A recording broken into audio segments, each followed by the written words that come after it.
Power isn't taken, it's perceived. The strongest mind doesn't shout, it paralyzes in silence. Ruthlessness is not cruelty, it's clarity. True power begins with perception.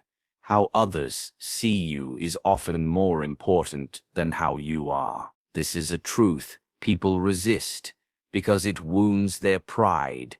Most want to believe that their inner worth, their true character, their private integrity is what grants them influence in the world. But history, politics, and human behavior show us otherwise. Power is not built on the unseen essence of who you are, but on the carefully crafted image that others consume and react to. A man may be kind, wise, and capable in secret, but if the world sees him as weak, timid, or insignificant, his virtues will be buried beneath their perception. Likewise, another may be hollow, cruel, and ignorant, but if he is seen as strong, decisive, and formidable, the world will treat him with respect. Machiavelli understood this with a clarity that unsettles most readers of The Prince. He argued that appearances matter more than reality, because people do not truly know your reality. They only see what you project, and their actions toward you are guided by that image. The ruthless mind grasps this and uses it. It learns that perception is a weapon sharper than any blade. When people believe you are capable of things beyond their imagination, they act with caution. When they sense unpredictability in you, they hesitate. Hesitation is power. Consider a lion and a fox, both feared in different ways. The lion is seen as strong, fierce, and dominant, while the fox is seen as cunning, elusive, and deceptive. Each survives not by what they are in private essence, but by what they represent to others. The lion may sleep peacefully in the sun, yet no animal dares challenge him because of the perception of his strength. The fox may be frail, yet it survives because others expect it to outwit traps. You too must decide what image must you craft so that others pause before crossing you. The average person wastes their life obsessing over inner validation, craving that others see them for who they truly are. But the ruthless mind asks instead, how do I want to be seen? What impression will serve me best? For if others perceive you as dangerous, intelligent, or untouchable, then whether or not you truly are those things ceases to matter. People will treat you as if you are, and in human affairs, treatment is everything. Influence, opportunity, and survival come not from your hidden truth, but from the visible mask you wear. This is why true power requires not only strategy but also performance. Every gesture, every silence, every word is a signal you send. Speak too often of your struggles and you will be seen as weak. Boast too loudly and you will be seen as insecure.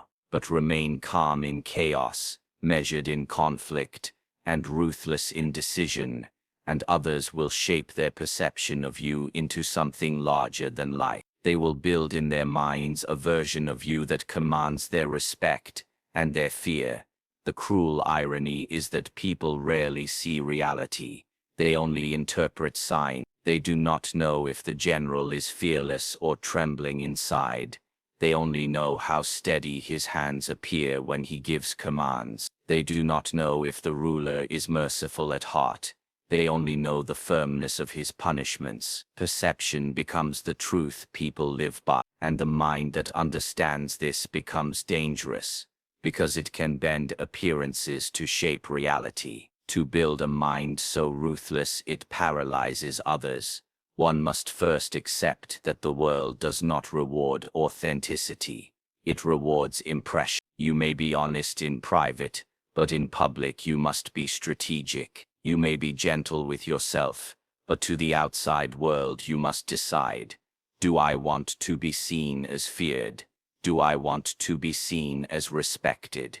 Do I want to be seen as untouchable? Choose carefully, for once others have written their story of who you are, they will act accordingly, and that story will shape your destiny more than your hidden truth ever will. Ruthlessness of the mind is not cruelty but clarity, the ability to see without illusion. Most people confuse ruthlessness with brutality, imagining it as a hunger for destruction or a delight in pain, but the truth is far more subtle and far more powerful. Ruthlessness in thought does not require violence of hand. It requires precision of vision. It is the discipline to strip away the layers of wishful thinking, to reject comforting lies, and to see reality exactly as it is. No matter how uncomfortable that reality may be, it is clarity, so sharp that it cuts through the veils that blind ordinary men. And in this clarity lies strength, because illusion is the greatest chain that binds the weak, while truth, no matter how harsh, liberates the mind to act with certainty.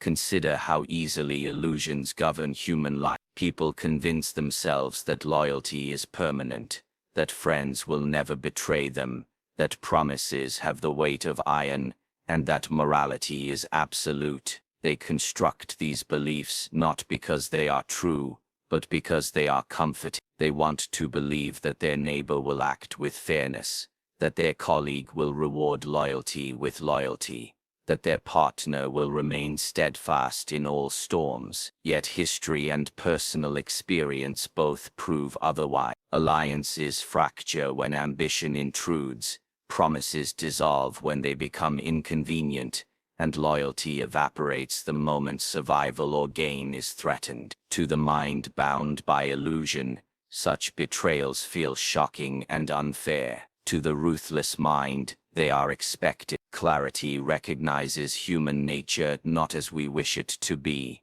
but as it is: fragile, opportunistic, and forever swayed by self-interest. Machiavelli insisted that the prince must learn how not to be good when necessity demands it, not because he delighted in cruelty, but because he saw through the illusion that men are naturally virtuous. He observed with cold clarity that most men are fickle, quick to betray, eager to follow power but hesitant to endure hardship for it. To operate under the illusion that all men will act with honor is to walk blindfolded into ruin. The ruthless mind rejects this blindness. It prepares for disloyalty, anticipates treachery, and never allows hope to replace calculation. This is not cruelty.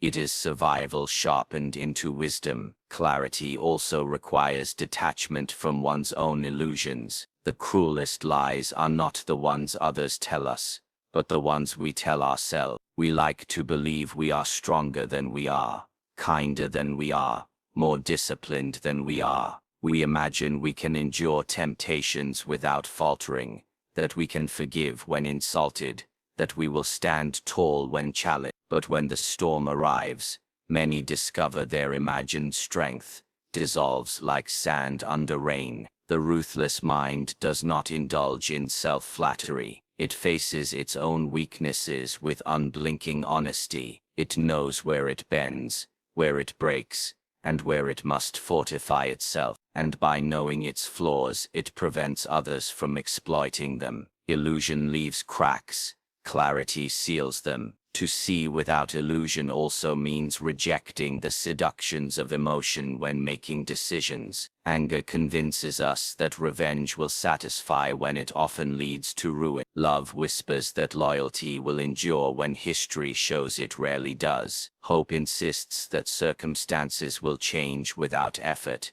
but reality punishes those who wait idly. The ruthless mind strips away these intoxicating whispers. It pauses. It calculates, it measures not by what feels right but by what works. That pause, that cold stillness of mind is what separates the ruler from the ruled, the survivor from the victim. Yet ruthlessness is often misunderstood because people conflate clarity with cruelty. Cruelty is the needless infliction of pain, a desire to dominate or to humiliate. But clarity has no need for such waste. To see clearly is to know when force is necessary, and when it is foolish, when mercy is strategic, and when it is weakness. The ruthless mind may act mercifully not because of softness, but because mercy, when calculated, binds others with gratitude or lulls them into complacency. Similarly, it may act with harshness, not out of anger but out of necessity, when leniency would invite rebellion. Both mercy and severity become tools, chosen not by impulse but by clarity. Imagine two generals before battle. One allows himself to be clouded by hope, convincing himself that his soldiers' loyalty will carry them through, that the enemy is weaker than reports suggest, that fortune will favor the bold. The other strips away all illusion. He assumes loyalty is fragile, so he disciplines his men. He assumes the enemy is cunning, so he overprepares. He assumes fortune is indifferent, so he creates his own advantage. When the battle begins, the first general finds his hopes betrayed, his illusions shattered. The second general is ready, because his clarity prepared him for the harshest truth. That is ruthlessness, not cruelty, but vision so exact that no falsehood survives in its presence. This kind of mental clarity is rare, because it demands sacrifice. It means abandoning comforting beliefs, tearing down illusions that make life easier to bear. It means accepting that most friendships are temporary, that most words are hollow, that most love is conditional, and that power is not given to the deserving but to the one who seizes it. Most cannot endure this vision.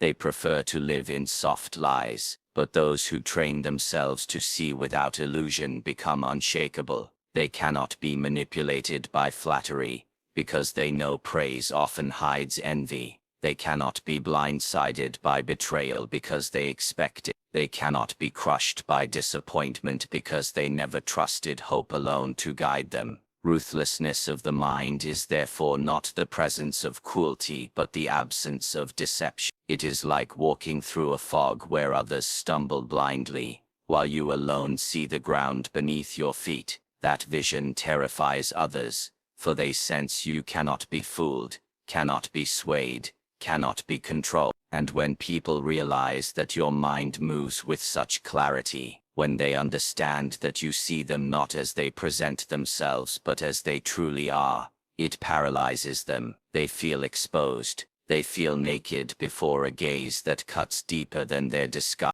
To build such a mind is not to strip yourself of humanity. It is to reclaim power over it, to feel but not be ruled by feeling, to see illusions but not be bound by them, to accept truth, even when it hurts.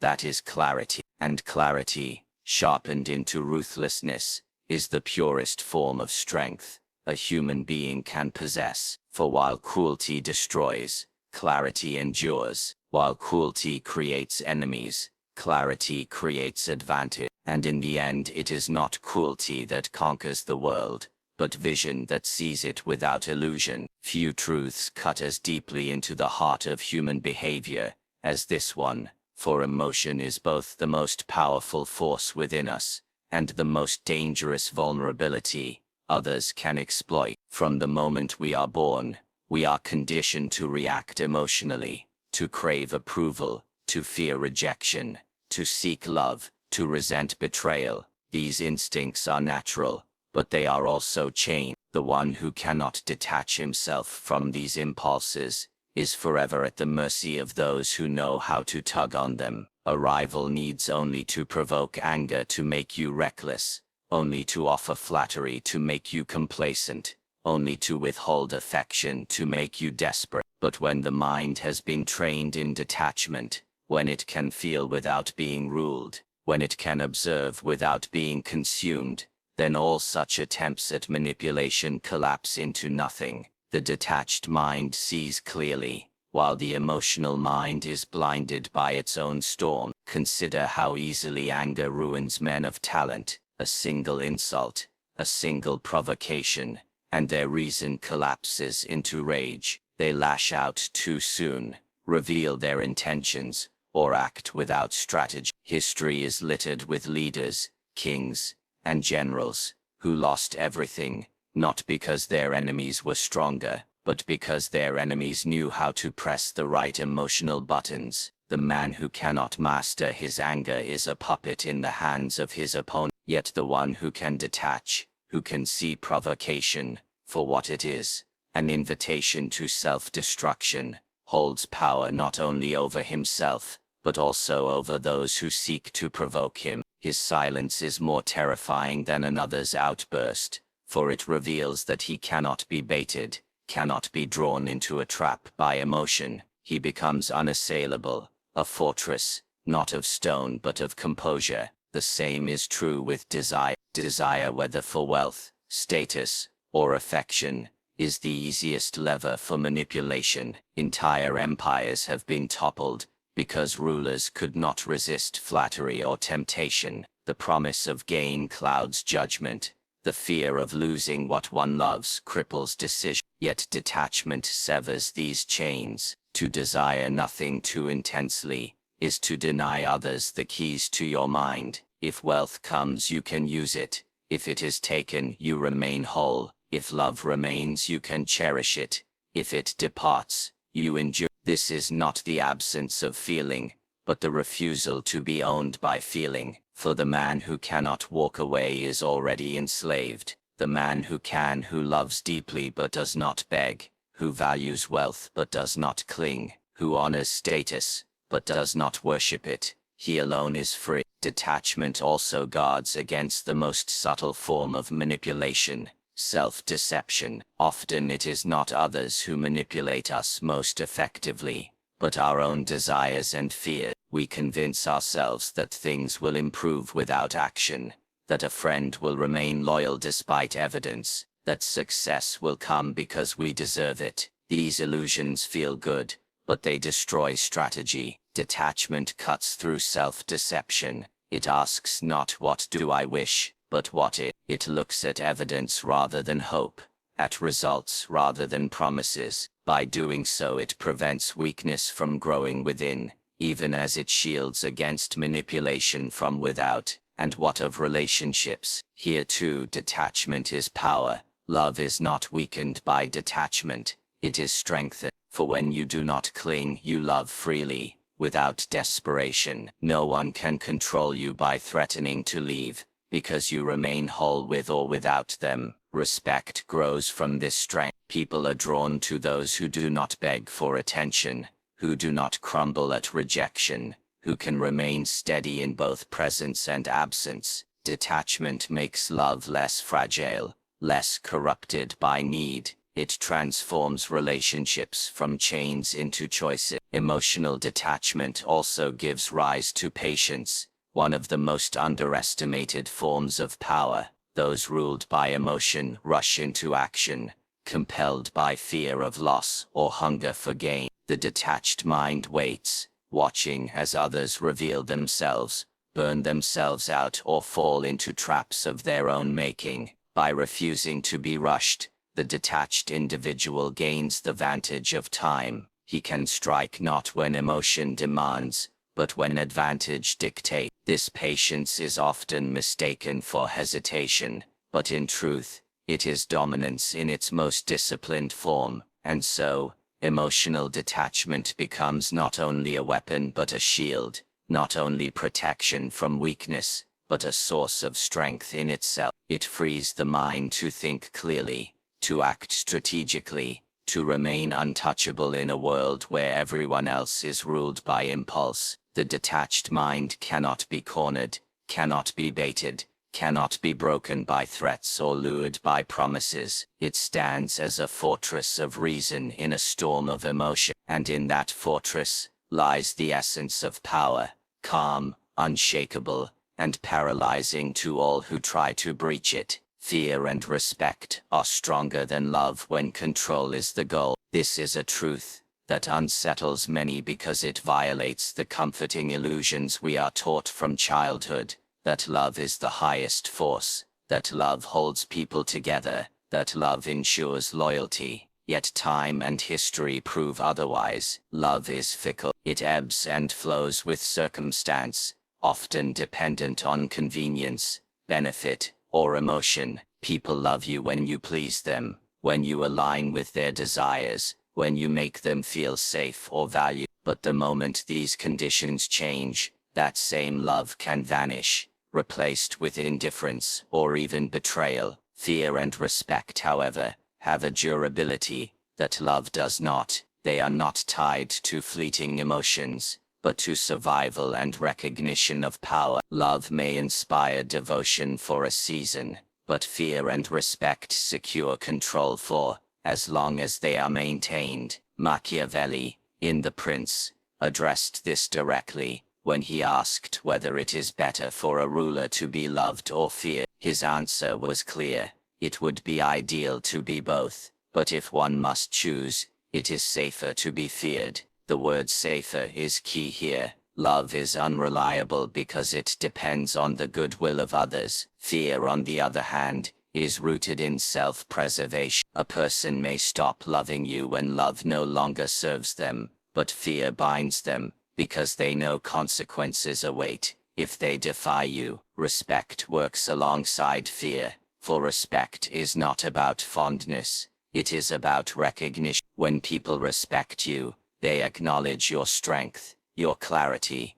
your capacity for action. Respect commands compliance, even from those who dislike you. Love cannot guarantee that. Think of leaders who tried to govern purely through love, generosity, and mercy. They often found themselves betrayed, their kindness mistaken for weakness. People take advantage of affection because affection feels safe. The loved leader becomes a target for manipulation, because his desire to be loved keeps him from taking harsh but necessary action. But the leader, who is feared and respected, does not invite such exploitation. His subjects may not adore him, but they obey him, because they know defiance carries a cost, and obedience is the foundation of control. To understand this, one must examine the nature of love. Love is fragile because it relies on reciprocity. People love you as long as you fulfill their expectations. Fail to do so,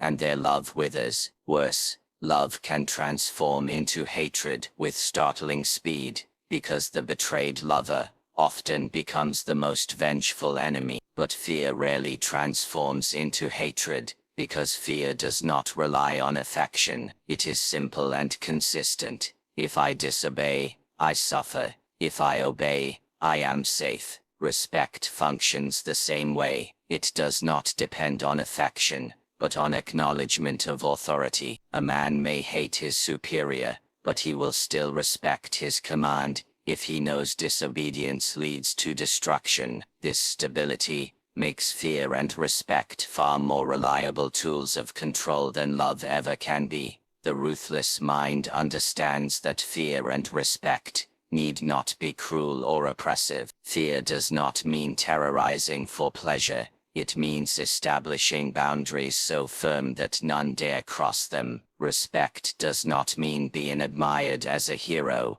It means being acknowledged as someone who cannot be ignored, dismissed, or trifled with. Together, they form an armor that love alone can never provide. When people love you, they may still betray you if their love fades. When people fear and respect you, they will think twice, thrice, even 100 times before lifting a hand against you. That hesitation is your protection. History's most enduring figures, whether kings, generals, or thinkers, were rarely remembered for being loved. They were remembered for being respected, and often feared. Alexander the Great inspired loyalty through respect for his brilliance, and fear of his unmatched power. Julius Caesar commanded obedience not because he was adored, but because men knew to defy him meant ruin. Even in smaller arenas, business, politics, personal relationships,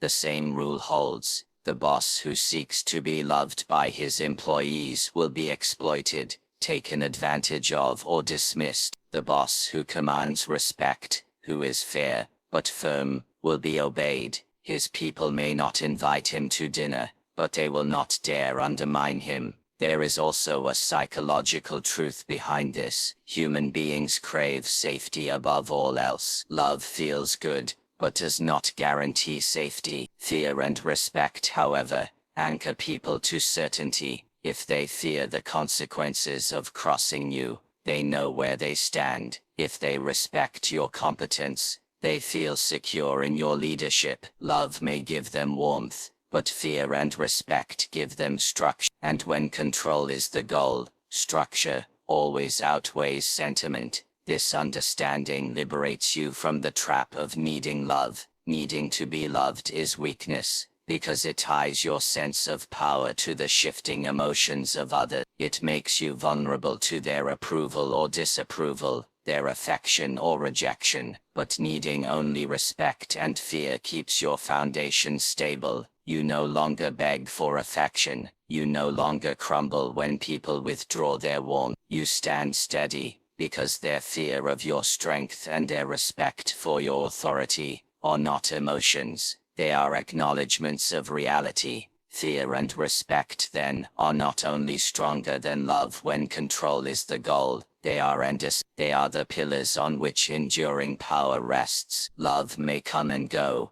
but the one who commands fear and respect can rule without it. People may never sing your praises, but they will never forget your presence. They may not call you beloved, but they will call you formidable. And in the end, when survival, influence, and control matter most, it is not the beloved who endures, but the feared and the respected. A disciplined, Machiavellian mindset can paralyze rivals long before a single action is taken. This is the essence of true power, not in the sword swung, not in the armies marched, but in the silent presence of a mind so calculated, so unshakable, that opponents hesitate before they even decide to resist. Machiavelli understood that real dominance does not lie in endless displays of strength, but in the perception of inevitability. If your enemies believe that opposing you will lead to their ruin, if they sense that you have already foreseen their moves, they will hesitate,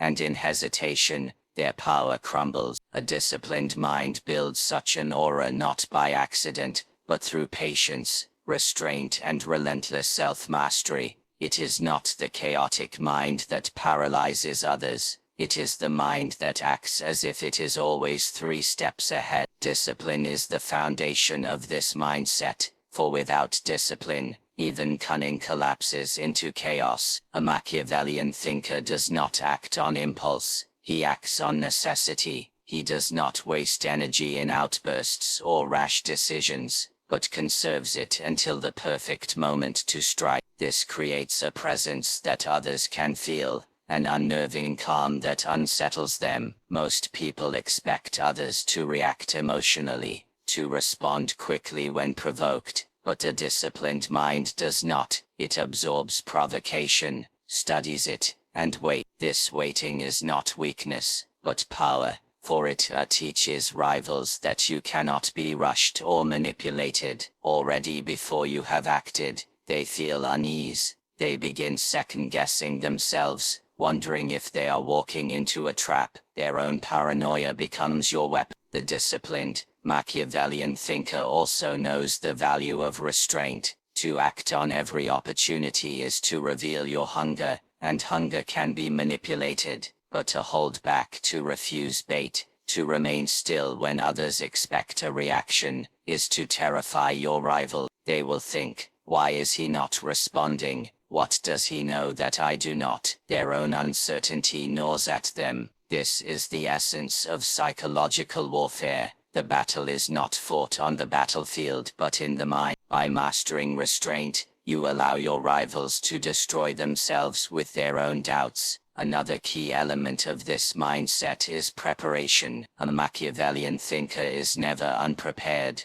never blindsided, because he anticipates. He studies the tendencies of people, their weaknesses, their desires, their fears. With this knowledge, he builds strategies long before conflict arises. When the moment of challenge finally comes, he appears unshaken, not because he is immune to pressure, but because he has already lived this scenario in his mind 100 times. His rivals, on the other hand, stumble into the encounter unprepared, thinking in the moment while he has already mapped the terrain. This asymmetry paralyzes them. They sense they are playing on ground he has chosen, according to rules he has set. The disciplined Machiavellian also uses timing as a weapon. He understands that striking too early can ruin an advantage, while striking too late can lose it. Discipline allows him to wait for the perfect convergence of weakness in his rival and strength in himself. When he finally acts, it feels inevitable, as though the outcome was destined from the beginning. To those watching, it seems as if fate is on his side, when in reality it is preparation and restraint that created this illusion of inevitability. And when people believe your success is inevitable, they stop resisting you. They surrender before the fight has begun. Control of the self is the ultimate form of control. A man who cannot control his anger, his fear, or his desires cannot control others. But the Machiavellian mind, disciplined and detached, radiates authority, because it is in command of itself. Rivals sense this control and compare it to their own instability. They see their own cracks, their own impulses, their own weaknesses, and they hesitate to challenge someone who does not appear to have them. They are paralyzed not by your power, but by the reflection of their own frailty when standing against your composure. The paradox is that the more disciplined the mind,